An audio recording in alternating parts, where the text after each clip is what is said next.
Des chants comme celui-ci résonnent régulièrement en Égypte depuis le début du conflit dans la bande de Gaza voisine. Ce jour-là, on pouvait sentir l'émotion qui a frappé le peuple égyptien. Car malgré l'interdiction des manifestations en vigueur depuis 10 ans dans le pays, la rue égyptienne essaye comme elle peut d'exprimer son soutien aux frères palestiniens. Au sortir de la prière de la prestigieuse mosquée Al-Azhar, un grand groupe de fidèles a entamé une marche pour Gaza. Elle a été aussitôt dispersée par la police. Hilal, 63 ans, rencontré lors d'un meeting politique au Caire ce week-end. Le peuple palestinien est aujourd'hui soumis à la haine et aux violences systématiques de ses droits. Il y a une guerre pour éliminer ce peuple et sa cause, mais les mouvements de résistance dans le monde entier l'emporteront toujours.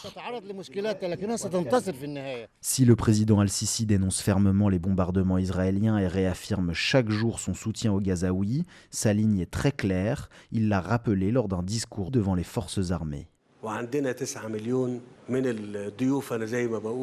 Nous accueillons déjà 9 millions de ressortissants étrangers en provenance de nombreux pays. Mais s'agissant de la bande de Gaza, le risque est très élevé car cela signifierait liquider la cause palestinienne.